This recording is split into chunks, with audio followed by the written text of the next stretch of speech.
ॐ गङ्गणपतये नमः। गणेशाष्टकं सर्वे ऊचुः। यतोऽनन्तशक्तेरनन्ताश्च जीवा, यतो निर्गुणादप्रमेया गुणास्ते, यतो भाति सर्वं त्रिधा भेदभिन्नं, सदा तं गणेशं नमामो भजामः। यतश्चाविरासीज्जगत्सर्वमेतत्, तथाब्जासनो विश्वगो विश्वगोप्ता, तथेन्द्रादयो देवसङ्घा मनुष्याः, सदा तं गणेशं नमामो भजामः। यतो वह्निभानु भवो भूर्जलं च, यतः सागराश्चन्द्रमा व्योमवायुः, यतः स्थावरा जङ्गमा वृक्षसङ्घाः, सदा तं गणेशं नमामो भजामः। यतो दानवाः किन्नरायक्षसङ्घा, यतश्चारणावारणाः श्वापदाश्च, यतः पक्षिकीटा यतो विरुधश्च, सदा तं गणेशं नमामो भजामः। यतो बुद्धिरज्ञाननाशो मुमुक्षोर्, यतः सम्पदो भक्तिसन्तोषिकास्युः, यतो विघ्ननाशो यतः कार्यसिद्धिः, सदा तं गणेशं नमामो भजामः। यतः पुत्रसम्पद्यतो वाञ्छितार्थो, यतो भक्तविघ्नास्तथानेकरूपाः, यतः शोकमोहौ यतः काम एव, सदा तं गणेशं नमामो भजामः। यतोऽनन्तशक्तिः सशेषो बभूव, धराधारणेनेकरूपे च शक्तः, यतोऽनेकधा सर्वलोकाहिनाना, सदा तं गणेशं नमामो भजामः। यतो वेदवाचोऽतिकुण्ठा मनोभिः, सदा नेति नेतीति यत्ता गृह्णन्ति, परब्रह्मरूपं चिदानन्दभूतं, सदा तं गणेशं नमामो भजामः।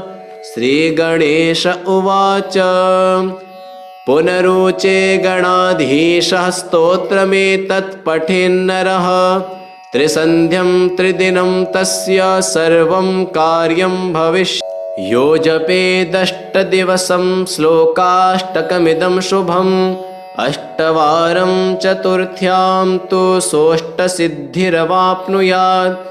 यः पठेन्मासमात्रं तु दशवारं दिने दिने, समोचयेद्बन्धगतं राजवध्यं न संशयः। विद्याकामो लभेद्विद्यां, पुत्रार्थी पुत्रमाप्नुयात्। वाञ्छितान् लभते सर्वानेकविंशतिवारतः, यो जपेत् परया भक्त्या गजाननपरो नरः। एवमुक्त्वा ततो देवश्चान्तर्धानं गतः प्रभुः।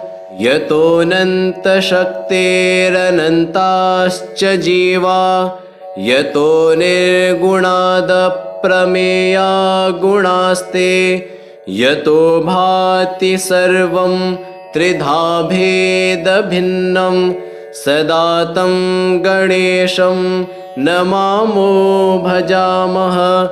यतश्चाविरासीज्जगत्सर्वमेतत्, तथाब्जासनो विश्वगो विश्वगोप्ता, तथेन्द्रादयो देवसङ्घा मनुष्याः सदा तं गणेशं नमामो भजामः। यतो वह्निभानु भवो भूर्जलं च यतः सागराश्चन्द्रमा व्योमवायुः यतः स्थावरा जङ्गमा वृक्षसङ्घाः सदा तं गणेशं नमामो भजामः। यतो दानवाः किन्नरायक्षसङ्घा यतश्चारणावारणाः श्वापदाश्च यतः पक्षिकीटा यतो विरुधश्च सदा तं गणेशं नमामो भजामः। यतो बुद्धिरज्ञाननाशो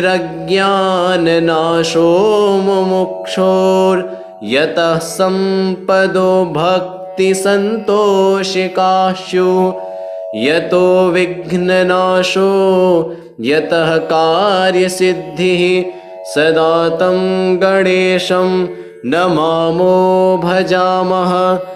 यतः पुत्रसम्पद्यतो वाञ्छितार्थो यतो भक्तविघ्नास्तथानेकरूपाः यतः शोकमोहौ यतः काम एव सदा तं गणेशं नमामो भजामः।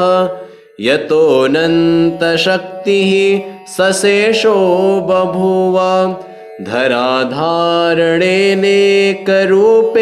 च शक्तः यतोऽनेकधा सर्वलोकाहिनाना सदा तं गणेशं नमामो भजामः। यतो वेदवाचोऽतिकुण्ठा मनोभिः सदा नेति नेतीति यत्ता गृह्णन्ति परब्रह्मरूपं चिदानन्दभूतं सदा तं गणेशं नमामो भजामः। श्रीगणेश उवाच पुनरुचे गणाधीशः स्तोत्रमेतत् पठेन्नरः त्रिसन्ध्यं त्रिदिनं तस्य सर्वं कार्यं भविष्यति। यो जपेदष्टदिवसं श्लोकाष्टकमिदं शुभम् अष्टवारं चतुर्थ्यां तु सोऽष्टसिद्धिरवाप्नुयात्। यः पठेन्मासमात्रं तु दशवारं दिने दिने समोचयेद्बन्धगतं राजवध्यं न संशयः। विद्याकामो लभेद्विद्यां पुत्रार्थी पुत्रमाप्नुयात्। वाञ्छितान् लभते सर्वानेकविंशतिवारतः। यो जपेत् परया भक्त्या गजाननपरो नरः। एवमुक्त्वा ततो देवश्चान्तर्धानं गतः प्रभुः। यतोऽनन्तशक्तेरनन्ताश्च जीवा यतो निर्गुणादप्रमेया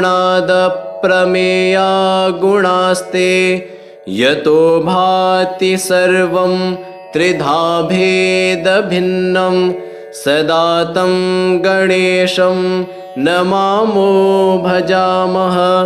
यतश्चाविरासीज्जगत्सर्वमेतत् तथाब्जासनो विश्वगो विश्वगोप्ता तथेन्द्रादयो देवसङ्घा मनुष्याः सदा तं गणेशं नमामो भजामः। यतो वह्निभानु भवो भूर्जलं च यतः सागराश्चन्द्रमा व्योमवायुः यतः स्थावरा जङ्गमा वृक्षसङ्घाः सदा तं गणेशं नमामो भजामः। यतो दानवाः किन्नरायक्षसङ्घा यतश्चारणावारणाश्वापदाश्च यतः पक्षिकीटा यतो विरुधश्च सदा तं गणेशं नमामो भजामः यतो बुद्धिरज्ञाननाशो मुमुक्षोर्यतः सम्पदो भक्तिसन्तोषिकास्युः यतो विघ्ननाशो यतः कार्यसिद्धिः सदा तं गणेशं नमामो भजामः यतः पुत्रसम्पद्यतो वाञ्छितार्थो यतो भक्तविघ्नास्तथानेकरूपाः यतः शोकमोहौ यतः काम एव सदा तं गणेशं नमामो भजामः यतोऽनन्तशक्तिः सशेषो बभूव धराधारणेनेकरूपे च शक्तः यतोऽनेकधा सर्वलोकाहिनाना सदा तं गणेशं नमामो भजामः यतो वेदवाचोऽतिकुण्ठा मनोभिः सदा नेति नेतीति यत्ता गृह्णन्ति परब्रह्मरूपं चिदानन्दभूतं सदा तं गणेशं नमामो भजामः श्रीगणेश उवाच पुनरुचे गणाधीशः स्तोत्रमेतत् पठेन्नरः त्रिसन्ध्यं त्रिदिनं तस्य सर्वं कार्यं भविष्यति यो जपेदष्टदिवसं श्लोकाष्टकमिदं शुभम् अष्टवारं चतुर्थ्यां तु सोऽष्टसिद्धिरवाप्नुयात् यः पठेन्मासमात्रं तु दशवारं दिने दिने समोचयेद्बन्धगतं राजवध्यं न संशयः विद्याकामो लभेद्विद्यां पुत्रार्थी पुत्रमाप्नुयात् वाञ्छितान् लभते सर्वानेकविंशतिवारतः यो जपेत् परया भक्त्या गजाननपरो नरः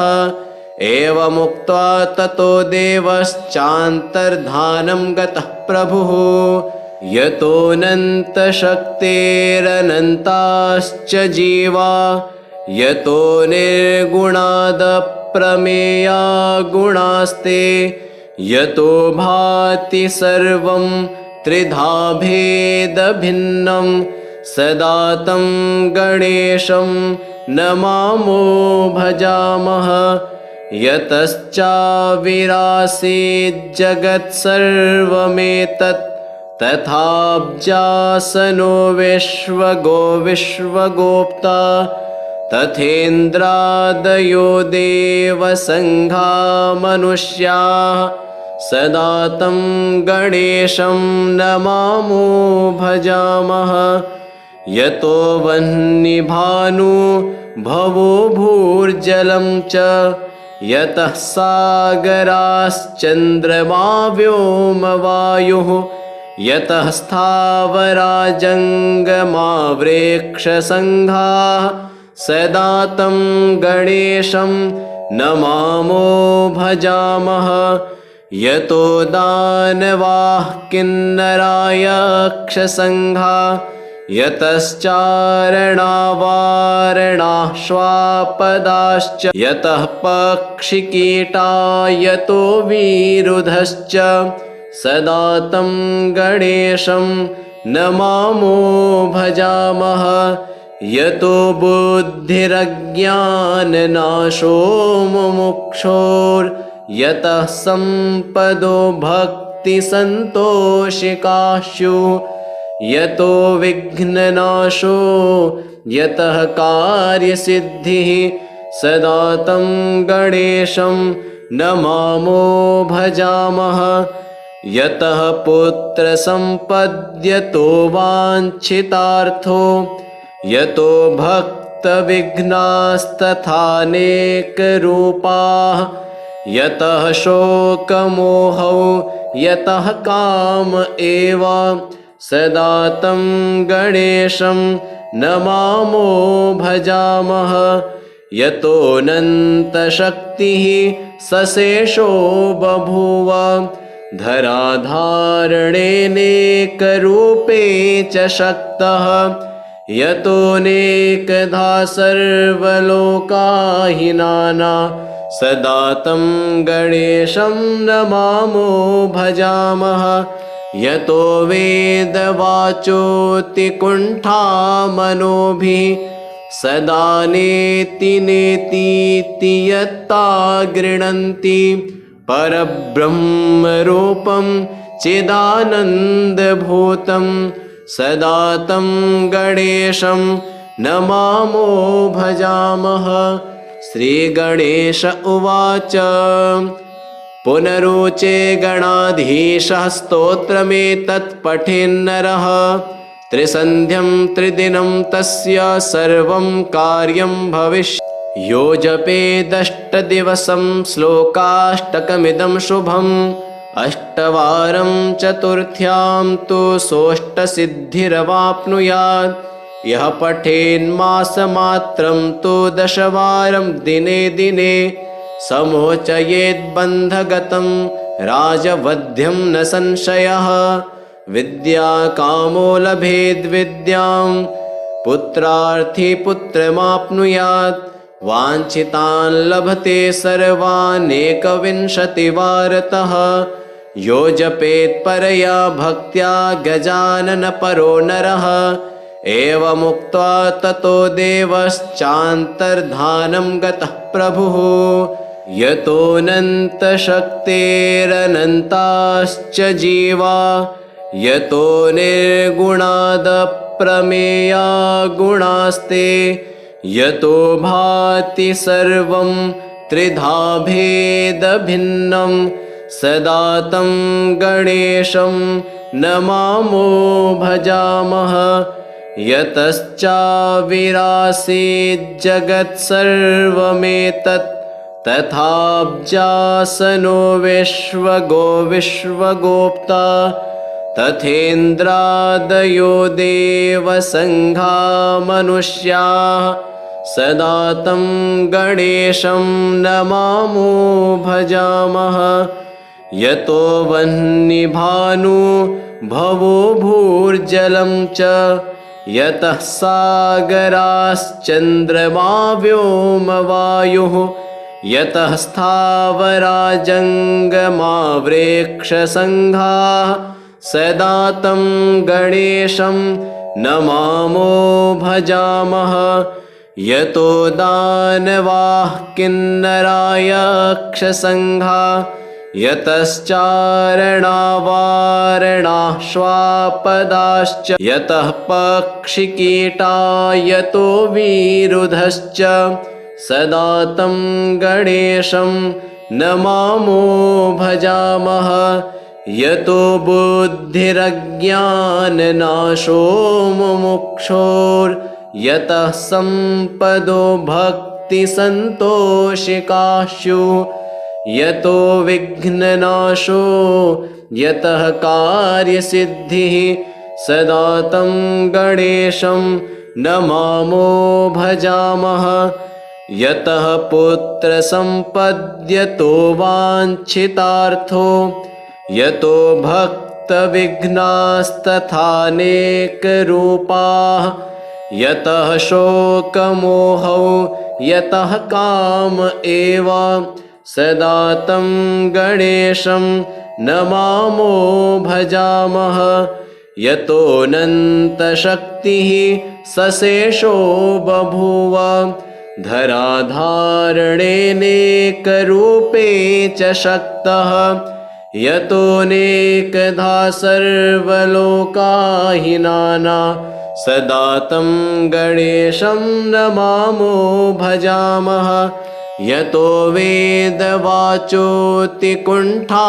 मनोभिः सदा नेति नेतीति यत्ता गृह्णन्ति परब्रह्मरूपं चिदानन्दभूतं सदा तं गणेशं नमामो भजामः। श्रीगणेश उवाच पुनरुचे गणाधीशः स्तोत्रमेतत् पठेन्नरः त्रिसन्ध्यं त्रिदिनं तस्य सर्वं कार्यं भविष्यति। यो जपेदष्टदिवसं श्लोकाष्टकमिदं शुभम् अष्टवारं चतुर्थ्यां तु सोऽष्टसिद्धिरवाप्नुयात्। यः पठेन्मासमात्रं तु दशवारं दिने दिने समोचयेद्बन्धगतं राजवध्यं न संशयः। विद्याकामो लभेद्विद्यां पुत्रार्थी पुत्रमाप्नुयात्। वाञ्छितान् लभते सर्वानेकविंशतिवारतः। यो जपेत् परया भक्त्या गजाननपरो नरः। एवमुक्त्वा ततो देवश्चान्तर्धानं गतः प्रभुः। यतोऽनन्तशक्तेरनन्ताश्च जीवा यतो निर्गुणादप्रमेया गुणास्ते। यतो भाति सर्वं त्रिधा भेदभिन्नं सदा तं गणेशं नमामो भजामः।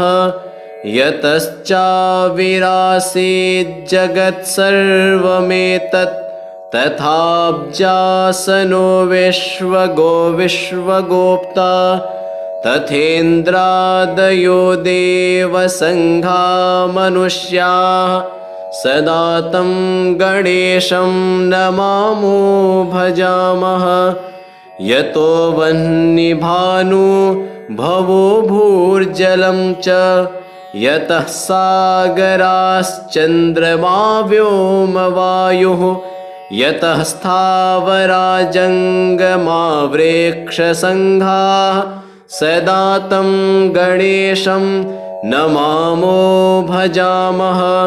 यतो दानवाः किन्नरायक्षसङ्घा यतश्चारणावारणाः श्वापदाश्च। यतः पक्षिकीटा यतो विरुधश्च सदा तं गणेशं नमामो भजामः।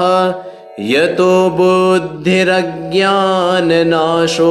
मुमुक्षोर्यतः सम्पदो भक्तिसन्तोषिकास्युः। यतो विघ्ननाशो यतः कार्यसिद्धिः सदा तं गणेशं नमामो भजामः।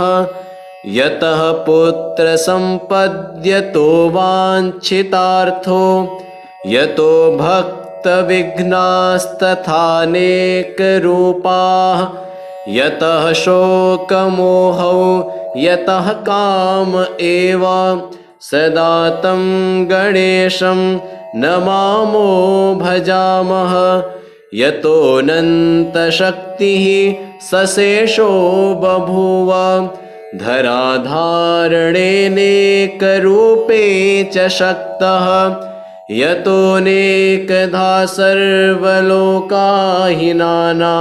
सदा तं गणेशं नमामो भजामः। यतो वेदवाचोऽतिकुण्ठा मनोभिः सदा नेति नेतीति यत्ता गृह्णन्ति। परब्रह्मरूपं चिदानन्दभूतं सदा तं गणेशं नमामो भजामः। श्रीगणेश उवाच पुनरुचे गणाधीशः स्तोत्रमेतत् पठेन्नरः त्रिसन्ध्यं त्रिदिनं तस्य सर्वं कार्यं भविष्यति। यो जपेदष्टदिवसं श्लोकाष्टकमिदं शुभम् अष्टवारं चतुर्थ्यां तु सोऽष्टसिद्धिरवाप्नुयात्। यः पठेन्मासमात्रं तु दशवारं दिने दिने समोचयेद्बन्धगतं राजवध्यं न संशयः। विद्या कामो लभेद्विद्यां पुत्रार्थी पुत्रमाप्नुयात् वाञ्छितान् लभते सर्वानेकविंशतिवारतः यो जपेत् परया भक्त्या गजाननपरो नरः एवमुक्त्वा ततो देवश्चान्तर्धानं गतः प्रभुः यतोऽनन्तशक्तेरनन्ताश्च जीवा यतो निर्गुणादप्रमेया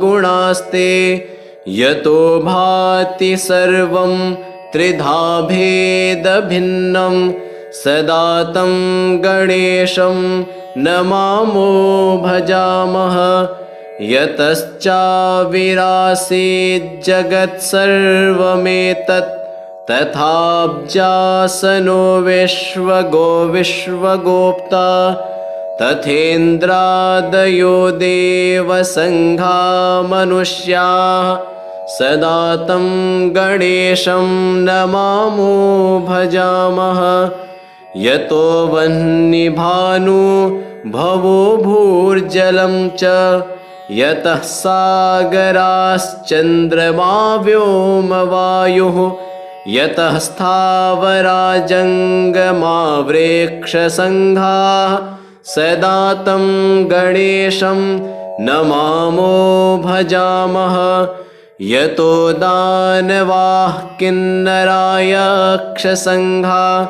यतश्चारणावारणाः श्वापदाश्च यतः पक्षिकीटा यतो विरुधश्च सदा तं गणेशं नमामो भजामः यतो बुद्धिरज्ञाननाशो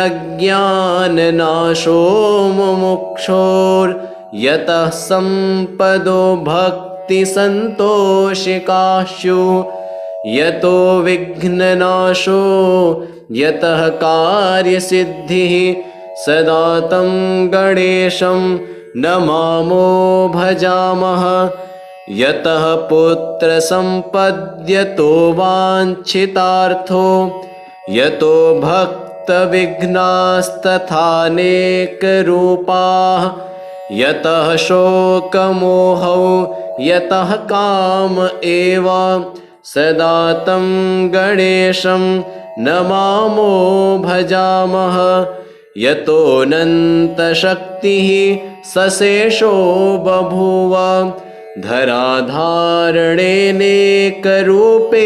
च शक्तः यतोऽनेकधा सर्वलोकाहिनाना सदा तं गणेशं नमामो भजामः यतो वेदवाचोऽतिकुण्ठा मनोभिः सदा नेति नेतीति यत्ता गृह्णन्ति परब्रह्मरूपं चिदानन्दभूतं सदा तं गणेशं नमामो भजामः श्रीगणेश उवाच पुनरुचे गणाधीशः स्तोत्रमेतत् पठेन्नरः त्रिसन्ध्यं त्रिदिनं तस्य सर्वं कार्यं भविष्यति यो जपेदष्टदिवसं श्लोकाष्टकमिदं शुभम् अष्टवारं चतुर्थ्यां तु सोऽष्टसिद्धिरवाप्नुयात् यः पठेन्मासमात्रं तु दशवारं दिने दिने समोचयेद्बन्धगतं राजवध्यं न संशयः विद्या कामो लभेद्विद्यां पुत्रार्थी पुत्रमाप्नुयात् वाञ्छितान् लभते सर्वानेकविंशतिवारतः यो जपेत् परया भक्त्या गजाननपरो नरः एवमुक्त्वा ततो देवश्चान्तर्धानं गतः प्रभुः यतोऽनन्तशक्तेरनन्ताश्च जीवा यतो निर्गुणादप्रमेया गुणास्ते यतो भाति सर्वं त्रिधा भेदभिन्नं सदा तं गणेशं नमामो भजामः यतश्चाविरासीज्जगत्सर्वमेतत् तथाब्जासनो विश्वगोप्ता तथेन्द्रादयो देवसङ्घा मनुष्याः सदा तं गणेशं नमामो भजामः। यतो वह्निभानु भवो भूर्जलं च यतः सागराश्चन्द्रमा व्योमवायुः यतः स्थावरा जङ्गमा वृक्षसङ्घाः सदा तं गणेशं नमामो भजामः। यतो दानवाः किन्नरायक्षसङ्घा यतश्चारणावारणाः श्वापदाश्च यतः पक्षिकीटा यतो विरुधश्च सदा तं गणेशं नमामो भजामः। यतो बुद्धिरज्ञाननाशो मुमुक्षोर्यतः सम्पदो भक्तिसन्तोषिकाशु यतो विघ्ननाशो यतः कार्यसिद्धिः सदा तं गणेशं नमामो भजामः। यतः पुत्रसम्पद्यतो वाञ्छितार्थो यतो भक्तविघ्नास्तथानेकरूपाः यतः शोकमोहौ यतः काम एव सदा तं गणेशं नमामो भजामः। यतोऽनन्तशक्तिः सशेषो बभूव धराधारणेनेकरूपे च शक्तः यतोऽनेकधा सर्वलोकाहिनाना सदा तं गणेशं नमामो भजामः। यतो वेदवाचोऽतिकुण्ठा मनोभिः सदा नेति नेतीति यत्ता गृह्णन्ति परब्रह्मरूपं